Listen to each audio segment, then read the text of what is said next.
صدیق ساجد ایک اور بات، ذرا علینا صاحبہ وہ تصویر چلوائیں، یہ اتنے بے حیا لوگ ہیں کہ وہ جس کو مولانا ڈیزل کہتے تھے اور وہ اس کو کیپٹن صفدر جو ہے وہ اس کے ہاتھ چوم رہا ہے، اور مریم نواز دیکھ رہی ہیں اس کو، ایسا لگ رہا ہے کہ مریم کی بھی خواہش ہو کہ چھوڑو کیپٹن میں بھی ان کے ہاتھ چومتی ہوں، اور وہ مسکراہٹ دیکھیں.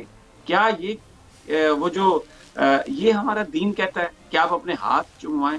نبی پاک صلی اللہ علیہ وسلم کا جو درس تھا کہ سب انسان جو ہیں وہ ایک دوسرے کے برابر ہیں. اور یہ ذرا تصویر آپ ذرا دیکھیں، اس میں یہ کیا لوگ ہیں، یہ کیا یہ کہہ رہے ہیں، اس کو دیکھیں. وہ واقعی وہ دیوانہ ہی ہے، وہ پتہ نہیں کس کس کے پیچھے زندگی میں دیوانہ ہوتا رہا ہے اور دیوانگی میں کیا وہ کام کرتا رہا ہے. اب دیکھیں مولانا فضل الرحمان کے وہ ہاتھ چوم رہا ہے، کس لیے ہاتھ چوم رہا ہے؟ کہ یہ ادھر 4-5 ارب روپے کی آپ نے بڑا زبردست واردات کی ہے، اربوں روپے کی آپ نے جائیدادیں بنائی ہیں. آپ کشمیر کے حوالے سے پچھلے 30 سال میں کوئی کارکردگی نہیں ادا کر سکے، پرفارم نہیں کر سکے کشمیر کمیٹی کے چیئرمین کی حیثیت سے. آپ انڈیا کو سر پہ چڑھاتے رہے ہیں. آپ فاٹا کی جو پوزیشن ہے وہاں پر جو لا اینڈ آرڈر کو بہتر بنانے کے لیے جو کام تھے آپ اس کو مقبوضہ کشمیر سے تشبیہ دیتے رہے ہیں. یہ اچیومنٹ ہے جس کی بنیاد پر وہ مولانا فضل الرحمان کے ہاتھ چوم رہے ہیں کہ آپ گالیاں دے رہے ہیں.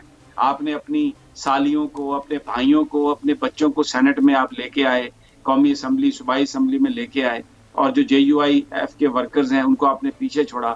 پیسے کا آپ حساب نہیں دیتے. یہ جو ٹرانسپورٹ پہ اتنا خرچہ کر رہا ہے مولانا فضل الرحمان صاحب، اور بچوں کو مدارس کے بچوں کو لے کے آ رہے ہیں جلسوں جلوسوں میں، کہاں سے اس کے پیسے آ رہے ہیں؟ چندے کے پیسے ہیں یا کسی بیرونی ملک نے دیے ہیں؟ اور پھر ان مدارس کے بچوں کا کیا کام ہے پاکستان کی سیاست میں؟ تو یہ وہ کام ہے جس کی وجہ سے مولانا فضل الرحمان کے ہاتھ چوم رہے ہیں. اور یہ دیکھیں، یہ میں کہنا نہیں چاہتا، ذرا مسکراہٹ دیکھیں، ایک تکبر، ایک غرور اور خوشی. کیا کوئی وہ شخص جو دین کو سمجھتا ہو اس میں وہ اپنے ہاتھ کسی کو دے اور وہ چومے اور وہ خوشی سے ہنس رہا ہو؟ کوئی یہ شرم کی بات نہیں ہے؟ یہ ہے پاکستان کی قیادت رانا صاحب؟ میں تو شرم سے میری تو سر ہی جھک گیا بالکل.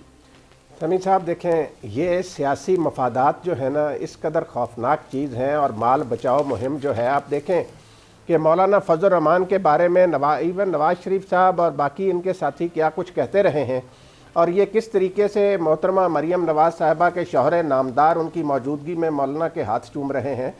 تو اس سے اندازہ ہوتا ہے کہ سیاسی مفادات کے لیے یہ کس لیے، کہ یہ ان کے ابا کی کرپشن کو چھپانے کے لیے مولانا پی ڈی ایم کی سربراہی کر رہے ہیں، اس لیے یہ سارا کچھ ہاتھ چومے جا رہے ہیں. سمیع صاحب، مولانا فضل الرحمان صاحب جو ہیں وہ کہتے ہیں میں نیب کے سامنے پیش نہیں ہوں گا. تو یہ نیب کے لیے بھی ایک بہت بڑا سوالیہ نشان ہے کہ کیا کوئی مقدس گائے ہے کہ ایک بندہ جو ہے نیب اس کو بلاتی ہے، باقی جو کوئی افسر کسی کو بلائے، کسی وزیر کو بلائے، کسی سابق وزیر کو بلائے، وہ نہ آئے تو اس کو گرفتار کر لیتے ہیں. تو نیب والوں کو وہ کھلم کھلا کہہ رہے ہیں کہ میں پیش نہیں ہوں گا. اس پر نیب کو بھی اپنے قانون کے تحت کارروائی کرنی چاہیے. اور رانا صاحب، یہ نیب اگر اتنی اس میں اتنی ہمت ہوتی نا، یہ بھی ایک گفتگو کی کرتے ہیں ساری. اور انہوں نے بھی کس کو پروسیکیوٹ کیا ابھی تک؟ جس کو پکڑتے ہیں کئی دفعہ سپریم کورٹ کہہ چکی ہے نہ کیسز کی تیاری ہوتی ہے. یہ بھی ایک گفتگو پر بلیو کرتے ہیں. اس وقت پاکستان کی پرابلم یہ ہے کہ ہر شخص اپنے اپنے مفادات کے تحت، ہر ادارہ اپنے اپنے مفادات کے تحت پاکستان کو اس نے بے لگام چھوڑ دیا، یعنی بے سہارا چھوڑ دیا پاکستان. یہ جو 22 کروڑ لوگ ہیں یہ کس کی طرف دیکھیں؟ یہ مجھے اور آپ کو کہنے کی ضرورت ہے کہ قانون کے مطابق کارروائی کرے؟ یہ کہنے کی ضرورت ہے وہ سلیم مانڈوی والا کیا کہہ رہا ہے پچھلے کئی دنوں سے، اور وہ کیا کہہ رہے ہیں سینٹ کے نیب کے چیئرمین، مناسب وقت آنے پر ہم اپنی کارروائی کریں گے. بھائی آپ کوئی سیاسی ادارہ ہیں، آپ مناسب وقت پہ کارروائی کریں. آپ پر الزام لگے ہیں، آپ اس کا جواب دیں، آپ اس کو فوری طور پر ان کے خلاف اگر وہ کارروائی بنتی ہے تو آپ کریں. یہ بھی پریس ریلیز جاری کرتے ہیں. کتنے لوگوں کو ابھی تک؟ مجھے یہ بتائیے نا، یہ تو پرائم منسٹر کو دیکھنے کی ضرورت ہے. دیکھیں رانا صاحب، سچی بات ہوتی ہے تلخ، ہم سے تو سب لوگ ناراض رہتے ہیں.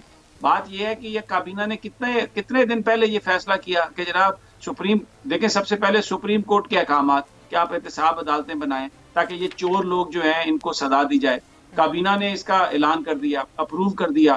اور جناب جو وزیر باتدبیر ہیں وہ احمد فراز صاحب کے جو صاحبزادے ہیں شبلی فراز صاحب، وہ ان کو بھی اللہ تعالیٰ کو ہدایت دے، وہ آ کے جس طرح کی گفتگو فرماتے ہیں ٹیلی ویژن پر، سوائے گفتگو انہیں کچھ آتا ہے؟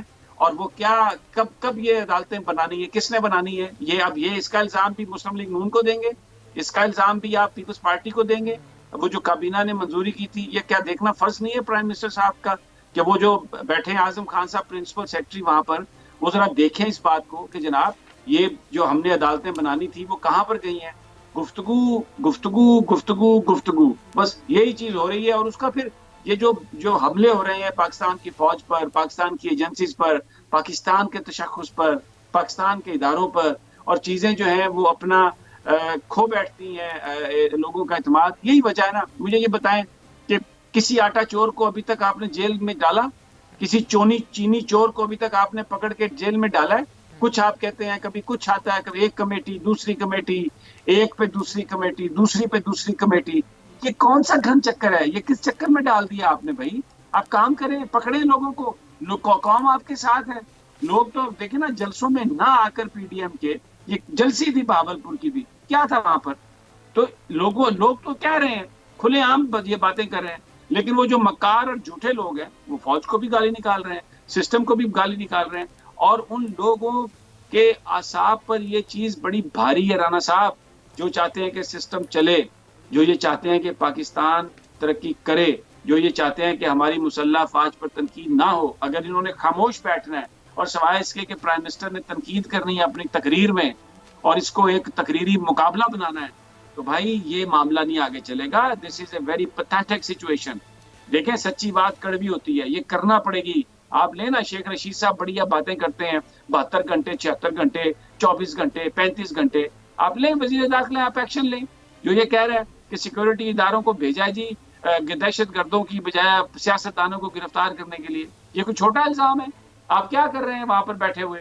لوگوں کو آپس وہی آپ جو گفتگو کرتے ہیں مسالے دار، اسی گفتگو سے ہی آپ نے لوگوں کو ٹکور کرنی ہے. یہ تو کوئی بات نہیں. صدیق ساجد صاحب آپ کے بڑے دوست ہیں، شیخ صاحب روزانہ آپ سے باتیں کرتے ہیں، ذرا انہیں سمجھائیں نا کہ کچھ کام بھی کریں نا. یہ گفتگو ہی گفتگو. اسلام آباد میں آپ نے 22 سالہ بچے کو گولیوں سے بھون دیا، کمیٹیاں بنا دی آپ نے، پرچہ درج کر دیا آپ نے. شرم آنی چاہیے آپ کو کہ یہ کام اس طرح سے ہوتا ہے. ڈھیر ہے آپ کی. کیوں بیٹھے ہیں وہ سارے پولیس افسران؟ جی ظاہر ہے جی سبی صاحب، یہ چیلنج ہے بہت بڑا شیخ رشید کے لیے. آپ تو وزیر اعظم کی ہدایت پر ابھی تو وہ کوئٹہ گئے ہوئے ہیں، جہاں پر وہ کل افسوسناک واقعہ 11 کارکن جو ہے وہ شہید کر دیے گئے مچ میں. تو وہاں پہ گئے ہوئے ہیں کیونکہ وہ ابھی میتوں کو لے کر وہاں پر بیٹھے ہوئے ہیں. تو انہوں نے کہا تھا جب تک وفاق کا نمائندہ نہیں آتا اس وقت تک مذاکرات نہیں کریں گے. اسی طرح آپ نے اسلام آباد والے واقعے کی بات کی. یہ سب اس کی ایک بڑی وجہ یہ بھی ہے کہ بغیر سوچے سمجھے شیخ صاحب نے شاید آتے یہاں سے وہ ناکے ختم کر دے. اس کے بعد آپ دیکھ لیں ابھی ہم جس جگہ پہ بیٹھے ہوئے ہیں یہاں پہ بھی چند قدم کے فاصلے پر جو ہے وہ ایک ڈکیتی کی واردات ہوتے ہوتے رہ گئی. تو یہ سارا ان کے لیے بالکل چیلنجز. پھر میں ایک بات اور بھی کہوں گا، جو بہاولپور کے جلسے میں یہ دیکھیے یہ بھی ریاست کو چیلنج کرنے والی ایک بات ہے، اس کے اوپر بھی نوٹس ہونا چاہیے. جہاد کا اعلان ہمیشہ حکومت وقت کرتی ہے، ریاست کرتی ہے. اور مولانا کہہ رہے ہیں جی یہ تحریک جہاد ہے، یعنی کہ حکومت اور اداروں کے خلاف جو وہ کام کر رہے ہیں اس کو وہ جہاد کا رنگ دے رہے ہیں. وہ جو احمد پور، شرقیہ، ملتان اور ادھر ادھر سے وہ جلسوں سے مدارس سے جو بچوں کو وہ لے کر آئے ہیں، اس کی بھی ویڈیوز سوشل میڈیا پہ کافی وائرل ہیں. تو وہ تو بچوں کو استعمال کر رہے ہیں. تو ان ساری چیزوں کے اوپر اور پھر جہاد کی ترغیب دے رہے ہیں. تو آپ کس طرف جا رہے ہیں؟ آپ اسی کھلم کھلا ریاست کو جو آدمی بھی بلاس دیکھ. اور ایک آخری بات سمیع صاحب میں ایک بولوں گا، 20 نکاتی آپ نے بنایا تھا نیشنل ایکشن پلان، اللہ کے واسطے اس کے اوپر عمل درآمد کریں. کور کمیٹیاں بنی تھیں، اس کے اجلاس ہوتے تھے، وہ سارے کدھر چلے گئے؟ جن مدارس کے بچے لے کے آتے ہیں اور سیاست میں کیوں وہ مدارس مولانا فضل الرحمان کے انڈر ہیں. اور دیکھیں جو بھی اگر تو احسن اقبال ہو، سمیع ابراہیم ہو، مولانا، خیر میری تو اتنا بڑا اوقات نہیں ہے کہ ان کے نام کے ساتھ میرا نام آ سکے، لیکن کوئی آدمی بھی اگر کسی ادارے پر الزام لگاتا ہے، اگر اس کے پاس ثبوت ہے تو اس کی تحقیقات ہونی چاہیے. اور اگر ثبوت نہیں تو اس کو پنجرے میں بند کر کے چوک میں آپ رکھیں کھڑا کر کے، اور ہر آنے جانے والے سے کہیں کہ اس کو جوتی مارے یا اس کے منہ پر تھوکے. سبسکرائب کریں اور بیل دبائیں تاکہ کوئی خبر رہ نہ جائے.